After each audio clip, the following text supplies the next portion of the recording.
All right, everyone, welcome back as we continue to build our vocabulary. And if I haven't mentioned in a while, it's a good idea for all these words as you learn them to start doing flashcards, index cards. It will definitely help. So if you haven't done that, that is definitely a habit I highly recommend as we doodle with purpose.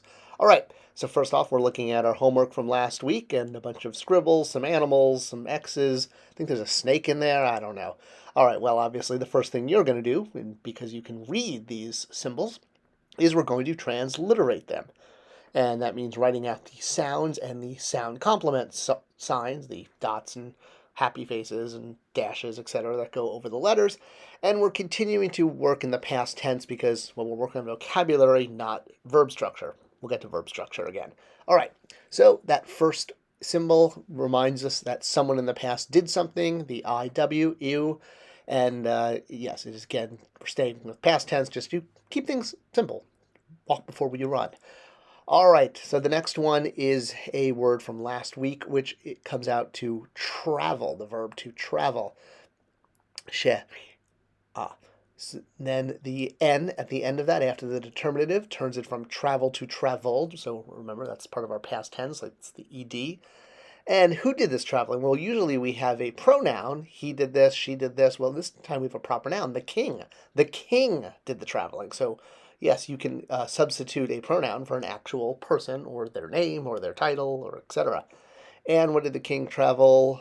Well, he hana, with the flax, the water sign, and the arm, followed by muat, mother, the vulture, the loaf.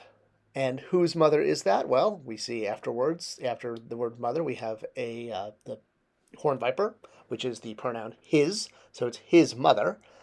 All right, and well, what's going on with this trip of mother and son? Well, they went through, hut, through. You might remember that from a few lessons ago, but that's definitely also a good preposition to remember, a word that preposes something, like with. All right, and the last one, starry night. That is their destination. So the king and with his mother traveled through the starry night. Probably, less like the painting and, more like the, like Arabian Nights kind of stuff. This kind of starry night ride. I don't know. We're working on vocabulary, not telling stories. So let's move to two more letters. And these are two letters that are kind of, a pair, both because, one, they're mirror opposites of each other, or flip-flopped, if you will.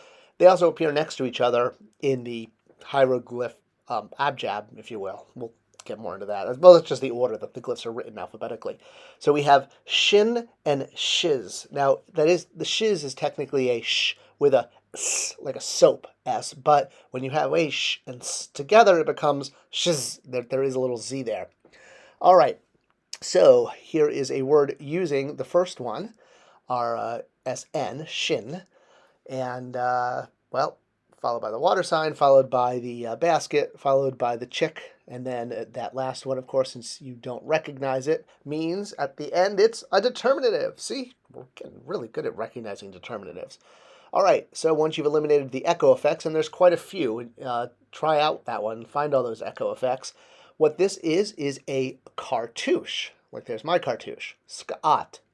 A cartouche, if you recall, is mostly the names of kings and officers, and you can write your own name. It's basically when it's in a circle. The reason it's called a cartouche is because when the French invaded Egypt under Napoleon, and they saw these written all over all of the walls, well, the French word for cartouche means bullet. This is a French bullet from 1780. You could see how the shape looks like the circle around the name, so hence cartouche. French word for bullet now means a name with a circle around it in Egyptian.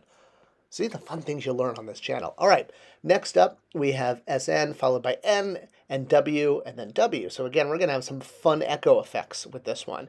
And maybe you recognize the determinative at the end. We've encountered this one before and not too much in the past, quite recently.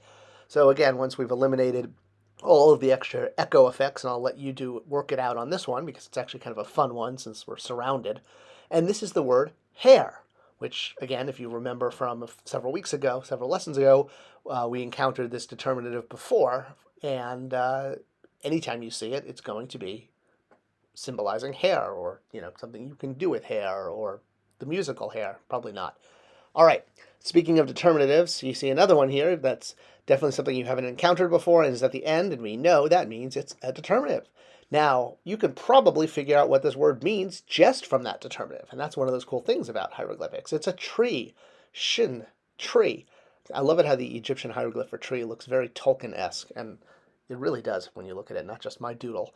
All right, so again, we have our two pair right next to each other, shin and shiz. I think shin like, your shin going down your foot, and shiz, I don't know, like it's the name of the college from Wicked. What can I say? So here we have shiz, and you see after it's followed by that ZS sound. So it does kind of reemphasize the fact that it's an echo. And this is the word for alabaster. That square there is the symbol for alabaster. It is not a P. Very common word. You'll see alabaster a lot. All right. Now here we have shiz R, or shiz with an S instead of the TZS, followed by R, and then another determinative. Again, we're going to play determinative game, the determinative game by Doodling with Purpose. What do you think this word means just based on that? And if you said the word arrow, you get bonus points. Bonus points are not redeemable for anything edible. All right, let's move forward. So another one, maybe you can do this one with the determinative. I don't think we've quite encountered it before, but we have letters that are sort of similar, and you may be able to figure it out. So again, we have some echo effect sounds. That whole, is it a SZ, is it an S? It can kind of have both in this case. It's an echo effect. And this is the word for rope, shiz, rope. That is what you're looking at. Similar to how we drew a lasso, you may remember, or the spiral for W. All right, our last letter for today, well, it looks like it's a chunky artistic P. It is not, because they didn't have P's back then. That's part of the Latin alphabet that, came from Phoenicia, but that's Phoenicia, not Egypt. So where am I going with this? This is SW, shwa, starting with a line down and a little, we'll go through this one since it's not as easy as the past two loops. Then we'll do our angle up. Then we'll go straight up and make a loop around to connect with the original. And that number 3 is also at a slight angle. It's not just directly up. There's maybe like a 30-degree tilt. All right, this is an ostrich feather is what you're drawing, an ostrich feather. So here we have the ostrich feather just followed by a T. And in this case, the T is actually, well, not the T, but the stroke line is acting as a determinative. I know, it's because it's the word empty. There's nothing. That's why it's just a stroke line with nothing. Get it? It's actually a joke. I mean, seriously, they did these things. It's like with the fish over water we talked about. All right. Ostrich feather followed by sun, and we know anytime the sun is at the end, it's always a determinative. It can be pronounced raw, but at the end, anything at the end that's odd isn't a determinative, and this is sunlight. So you can pair this with the word rays that we learned a few weeks ago, and you can have rays of sunlight, or, anything of sunlight.